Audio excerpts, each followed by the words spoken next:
Hey guys, these are the solutions to today's Geometry Lab practice problems. And for some of these questions, there will be more than one answer possible. So if you got something and you think it's right and I didn't say it, you could still be correct there. So feel free to ask if there's anything that you are wondering about. Moving through these, because this should go pretty fast here. Remember, a chord is basically a segment that connects two dots on the edge of the circle. There are several examples of that in the picture. DT, segment DT would be a good example from here to here. MX, the segment, not the line, would be cool, just from here to here. You could even do the diameter PT. That also counts as a chord. So any of those are cool for the first one. Central angle means that your vertex has to be the center. So you're going to make an angle where the vertex is at G. The easiest example that I can see of that is angle JGT. JGT would be like this guy right there. You could also do JGP if you wanted this angle over here instead. So either of those would be totally cool. A secant line is basically a chord extended into a line. You got to hit the circle 2 times, but it's a line instead of just a segment. So I'd be looking at line MX for that one. Arrows on the end since it is a line. Major arc. Remember, arcs are little curvy pieces on the outside of my circle, but if it's a major, it's got to be more than half the circle. And if it's going to be more than half the circle, you have to use 3 letters to show you're going the long way.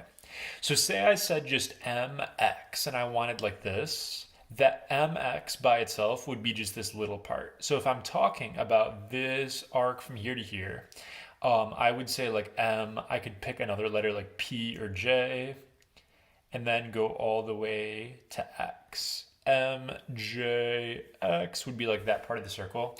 There are tons of answers for this one, so I won't put them all on here. One more that I can see, just so I have at least 2, are PTX. If I start at P, I go to T, and then all the way to X. That's more than half a circle as well. Inscribed angle has to have the vertex on the edge of the circle. And I believe, based on the stuff I gave you, there's only one angle that counts as an inscribed angle. And that would be over here with vertex T. So angle PTD would be an inscribed angle because the vertex is on the edge of the circle. Next up, tangent line. Tangent lines only hit the circle in one point. They barely touch the edge of the circle. My tangent line is up here. That is line CJ or JC.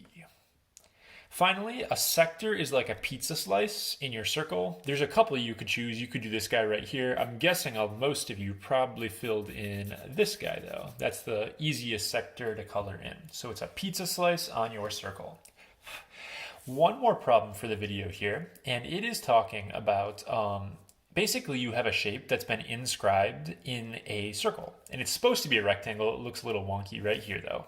And what you need to do with a problem like this is get yourself a diameter or a radius so you can actually find the area. So if I was going to do that, I would draw in a diameter like this. Because if I hit my center and I draw it right there, what I basically have is a right triangle that I can do Pythagorean theorem on.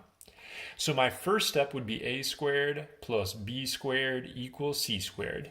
If you solve this and do the math, you are going to get 10 for your hypotenuse. So if you do 36 and 64, square root that, your diameter in this problem is 10. Well, this time I asked you for the area. On Carmen's homework, I believe she asks you for the circumference instead. So it's just a different formula, pi r squared. I'm going to do pi, and if my diameter is a 10, my radius is a 5. It says to leave your answer in terms of pi. So my answer for my area would be a 25 pi.